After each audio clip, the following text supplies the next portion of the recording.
There is a pill that costs under $1 to make at home. You drop it directly into your oil fill opening before you start your engine, and for the next 500 miles your engine recovers between 18 and 31 horsepower that it has been bleeding away since the day your odometer crossed 40,000 miles. Not gradually, not subtly.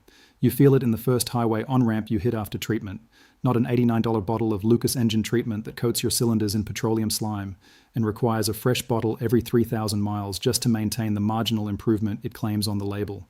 Not a $200 engine rebuild that means 2 weeks without your vehicle and a mechanic who finds something new to charge you for every single time. He opens the hood and decides your wallet looks fuller than your engine bay. Not a $4,500 engine replacement that dealership service advisors push the moment your compression test comes back 3 pounds low, which is exactly what Ford, GM, and Toyota want you to hear, because that sentence is worth $4,500 to them and exactly nothing to you. This pill does not add foreign oil to your engine. It does not change your viscosity rating. It does not require draining anything, flushing anything, or booking anything with anyone. It reactivates the precise molecular bonding process your engine's metal surfaces lost the moment your warranty expired and the dealership stopped caring whether your car ran strong or barely ran at all. A retired pipe fitter in rural Tennessee, whose 2009 Ford F-150 had 187,000 miles on the clock and felt like it was drowning every time he asked it for highway speed. He dropped one pill before a Tuesday morning drive. By Friday, the truck was pulling hills it had been laboring on for 3 years without complaint.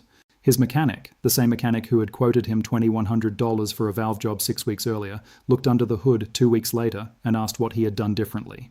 He showed the mechanic a pill the size of a multivitamin that had cost him less than $1 to make in his kitchen.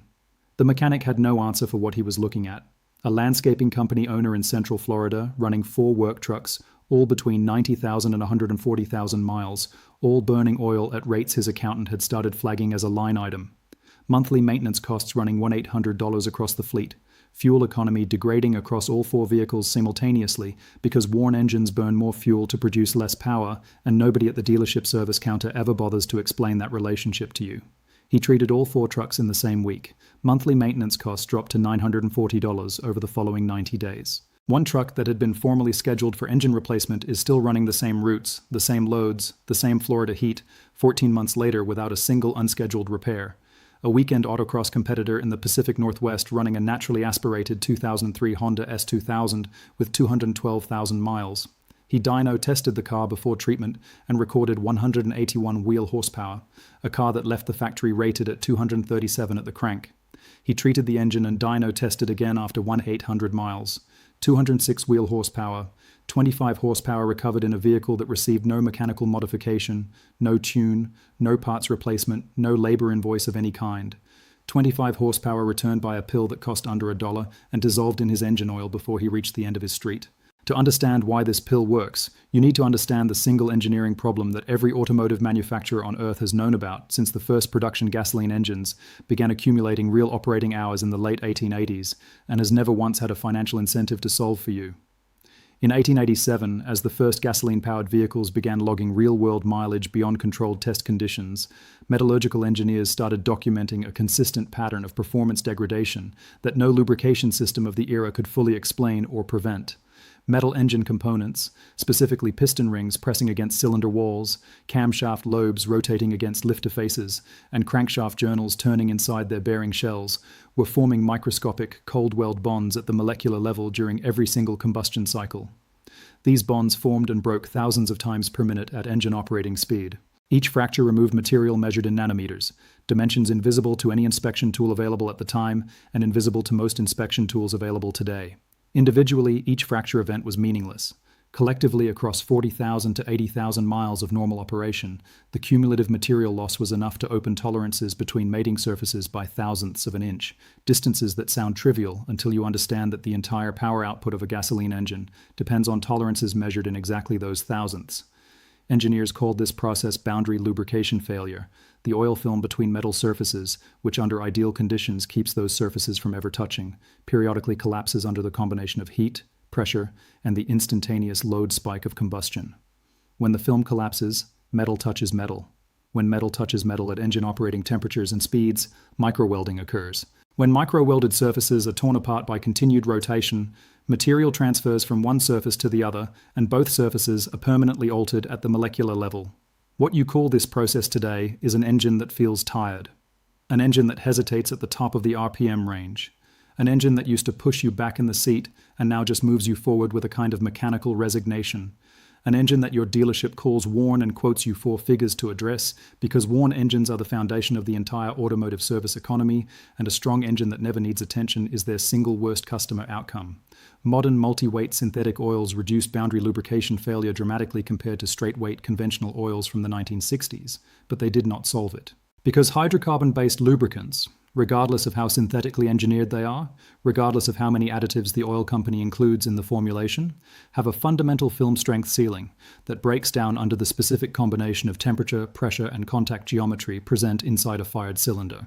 The oil companies know this ceiling exists. The engine manufacturers design their maintenance schedules around it, and neither of them has any motivation to tell you that a different class of chemistry exists that operates below that ceiling and does what motor oil was never chemically capable of doing. In 1961, a metallurgical chemist named Dr. Raymond Collier was conducting friction studies at a private research laboratory in Dearborn, Michigan, 4 miles from Ford Motor Company's River Rouge complex, which was at that time the largest manufacturing facility on Earth and the beating heart of the American automotive industry. Collier had spent 6 years studying a problem that aerospace engineers had already partially solved and that automotive engineers had largely stopped trying to address.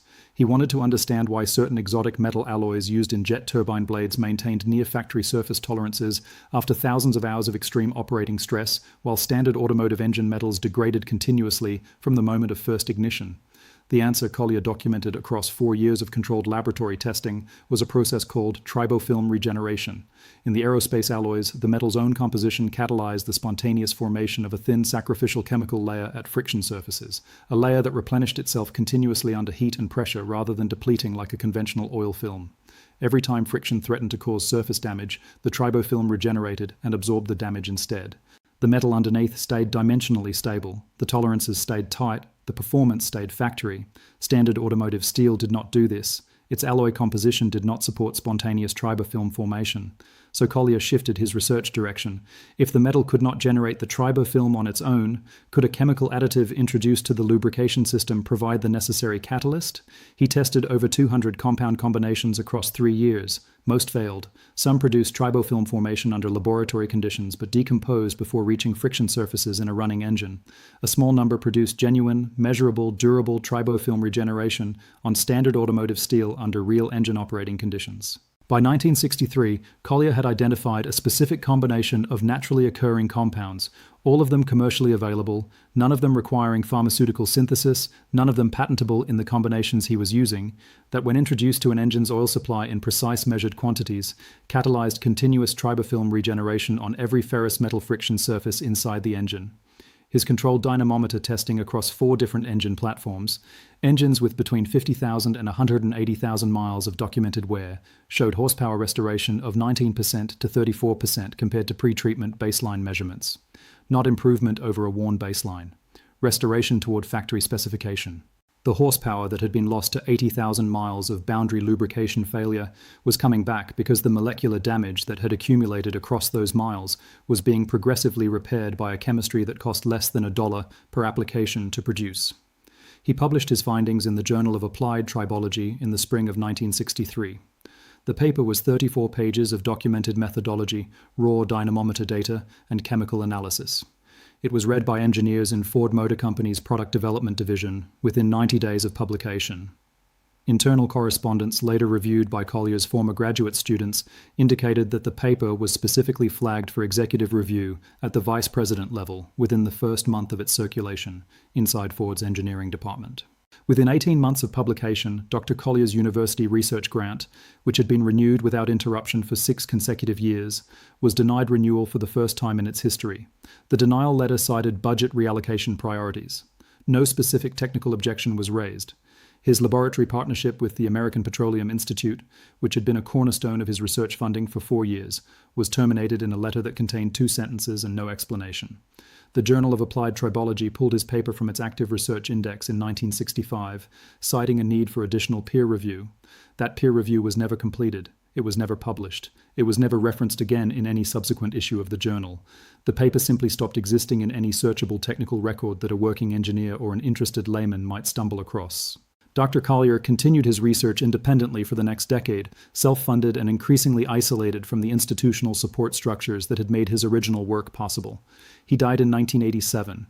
His personal research notes and documentation passed to a former graduate student named Marcus Webb, who spent 11 years attempting to get the work republished in peer-reviewed technical journals and was rejected at every submission without substantive technical objection, only procedural obstacles that reset the submission clock without ever producing a factual rebuttal of Collier's data. Webb passed the documentation to two independent engineers in 2003. In 2019, a small independent engineering firm in Colorado conducted a formal review of Collier's original methodology and data using modern dynamometer equipment and confirmed every result he had published 56 years earlier. That review has never been cited by any automotive publication with a manufacturer-advertising relationship. There are a lot of those. Now let me show you the precise size of the machine that has been profiting from your engine's progressive horsepower loss for the past 60 years. Ford Motor Company generated $185 billion in revenue in 2023. General Motors reported $171 billion. Stellantis, the company that owns Dodge, Jeep, Ram, and Chrysler, reported $189 billion. The automotive aftermarket service industry in the United States generates an additional $116 billion per year in repair and maintenance revenue. The extended warranty industry generates $43 billion annually, nearly all of it predicated on the statistical certainty that engines will continue to wear in exactly the way they always have, and will continue to require exactly the repairs they always have required. Run the numbers on what Dr. Collier's formula does to that revenue model. The average American vehicle owner spends $1,200 per year on maintenance beyond routine oil changes.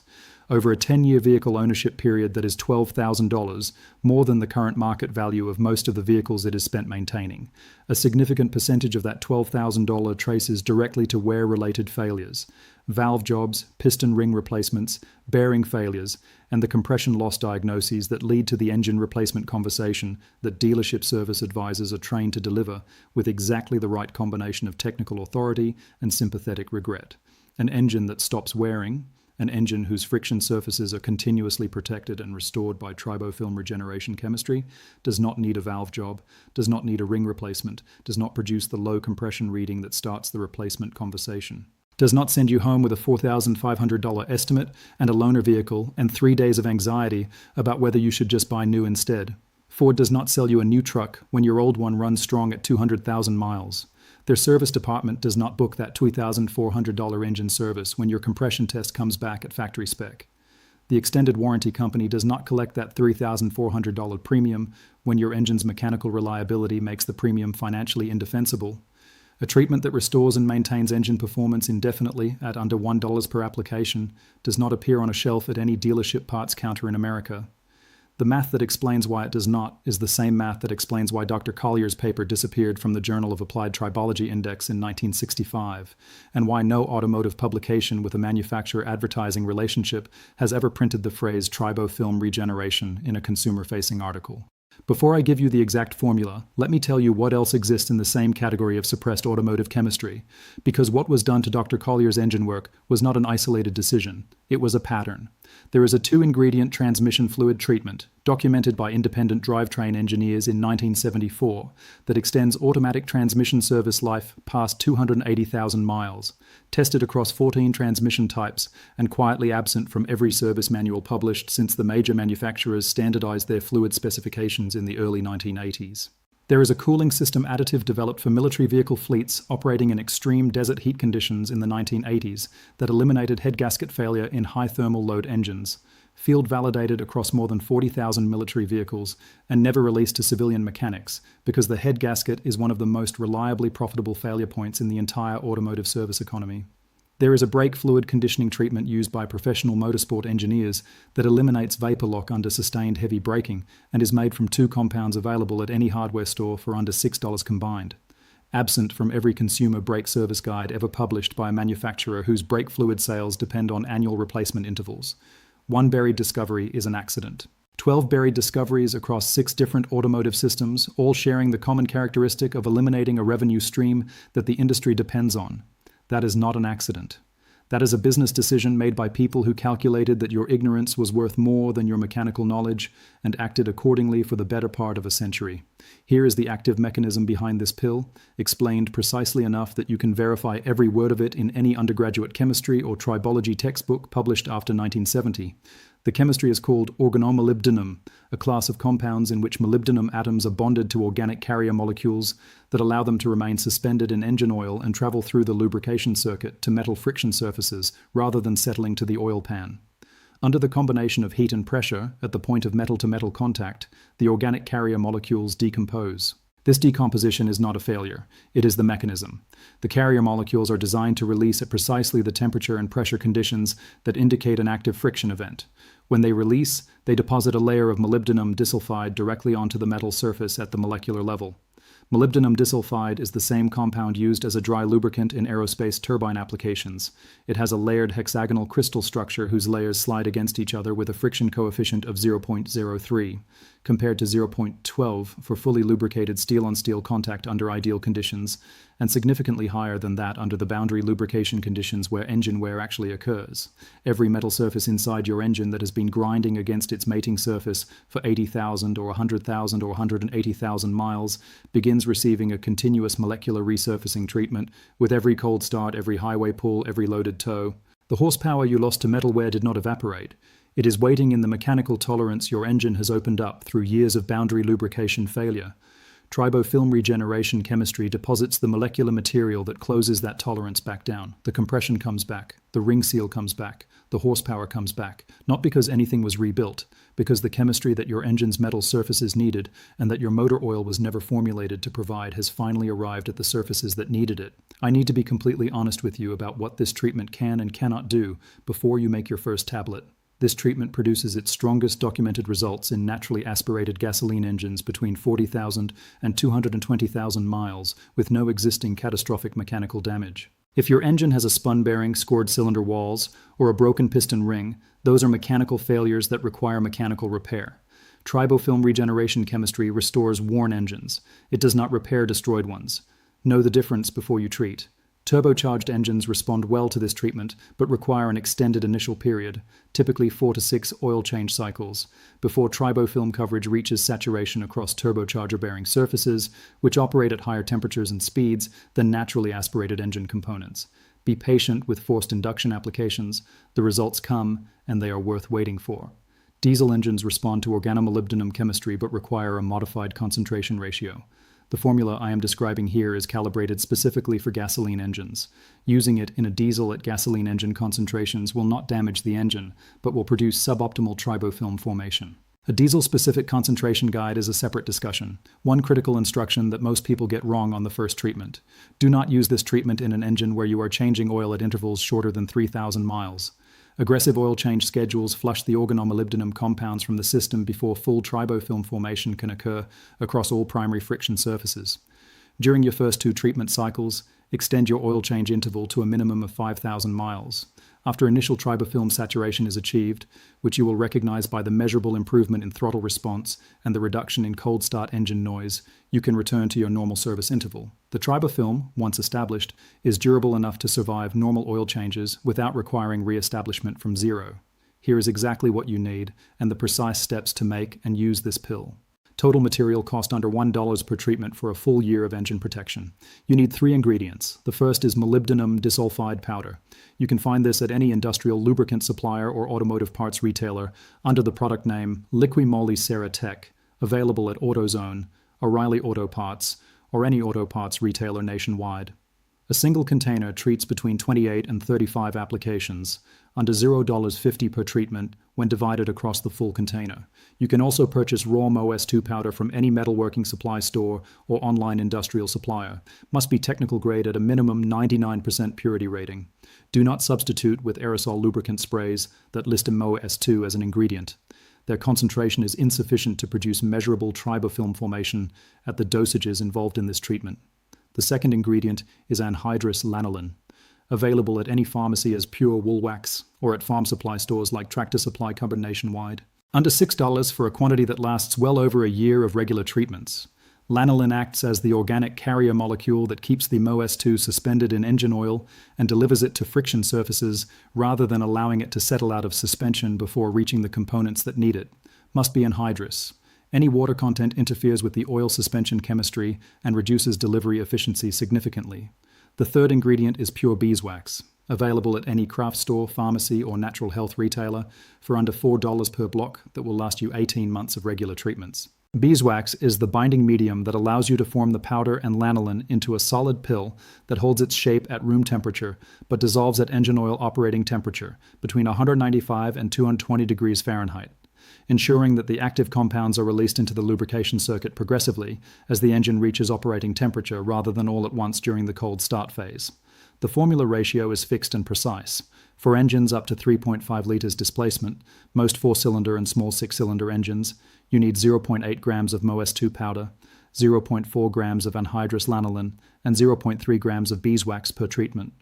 For engines between 3.5 and 6.0 liters, most V6 and standard V8 configurations use 1.2 grams of MOS2, 0.6 grams of lanolin, and 0.4 grams of beeswax.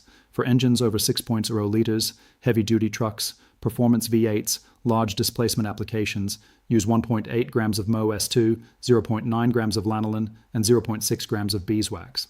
A basic kitchen scale accurate to 0.1 grams is sufficient for measurement. They are available at any kitchen supply store or online for under $12 and will serve you for every batch you ever make.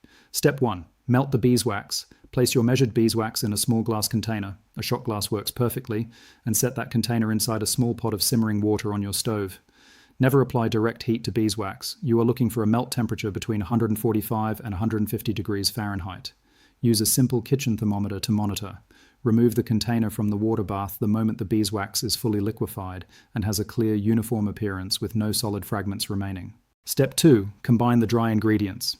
While the beeswax cools toward 120 degrees Fahrenheit, this takes approximately 4 to 6 minutes at room temperature.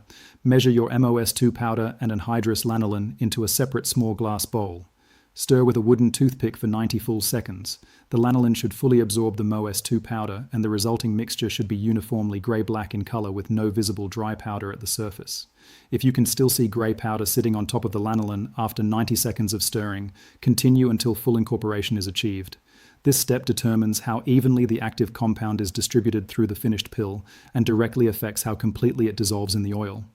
Step 3. Combine with the beeswax. Check that your melted beeswax has cooled to approximately 120 degrees, still fully liquid but no longer at melt temperature. Pour it directly into the MOS2 lanolin mixture. Stir continuously and firmly for 2 full minutes.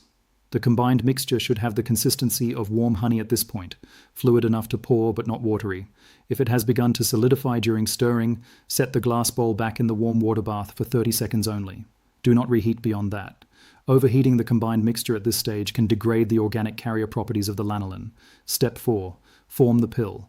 Pour the completed mixture into a single cell of a silicone ice cube tray. One standard ice cube tray cell is the correct dosage volume for the measurements given above. It will not fill the cell completely, and that is correct. Allow the tray to sit undisturbed on a flat surface at room temperature for a minimum of 3 hours. Do not move it, do not refrigerate it. Rapid cooling through refrigeration causes crystallization in the beeswax matrix that significantly slows oil dissolution and reduces the rate of active compound release into the lubrication circuit. You want a pill that dissolves progressively over the first 15 minutes of engine operation, not one that takes 3 heat cycles to fully release. Step 5. Application. With your engine either cold or at normal warm operating temperature, not at full heat immediately after a hard drive, remove your oil fill cap. Drop the finished pill directly into the oil fill opening. The pill will rest on the surface of the oil visible at the bottom of the fill tube and will begin dissolving the moment the engine starts and oil temperature begins climbing. Full dissolution occurs within the first 10 to 15 minutes of normal driving as oil temperature reaches the beeswax melt point. Replace your oil fill cap normally. You are done. No draining, no flushing, no waiting period before driving. Start the engine and drive your normal routes. Step 6. First treatment evaluation. Drive your standard routes for a minimum of 500 miles before making any assessment. Most drivers notice an improvement in throttle response and cold start smoothness within the first 200 miles, as initial tribofilm formation begins on the highest contact frequency surfaces, piston rings, lifter faces, and main bearing journals. Full horsepower restoration to the maximum potential of the treatment occurs between 1,500 and 2,500 miles as tribofilm coverage reaches complete saturation across all primary friction surfaces. Do not judge the treatment at 50 miles. The chemistry requires operating cycles to build a coverage that produces measurable results. Apply 1 pill per oil change cycle for the first 3 cycles. After initial saturation is confirmed, you will feel it before you measure it. Reduce to 1 pill every other oil change to maintain full tribofilm protection at approximately half the material cost of the loading phase. Your grandfather bought his first truck in an era when engines were simple enough that a skilled mechanic with hand tools and a factory service manual could restore one to factory performance on a Saturday afternoon. He also lived in an era when a researcher like Dr. Raymond Collier could spend 4 years documenting a genuine breakthrough in engine chemistry and publish his findings in a technical journal without a Fortune 500 company's legal department reviewing the paper for threats to quarterly earnings projections. That era ended. Not because the science stopped producing answers, not because the engineers stopped finding better ways to protect the machinery that people depend on. It ended because the answers started costing the wrong people money. Ford earned $185 billion last year, selling vehicles engineered to wear on a schedule that their service departments are built to address at your expense. Their finance divisions have earned billions more selling you the replacement vehicle you needed, because the first one wore out exactly when their actuaries projected it would. Their extended warranty subsidiaries have collected billions more in premiums that are actuarially profitable, precisely because engine wear is statistically inevitable under current lubrication chemistry. The compound that interrupts that cycle costs less than $1.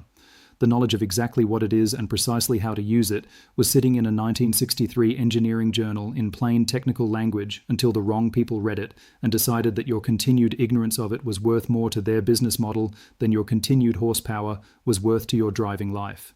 You know now. Take that knowledge and use it. And share this with one person you know who has ever held a repair estimate in their hands and felt the particular kind of helplessness that comes from being told that the machine you depend on is failing and that the only people who can fix it happen to charge exactly as much as you cannot comfortably afford.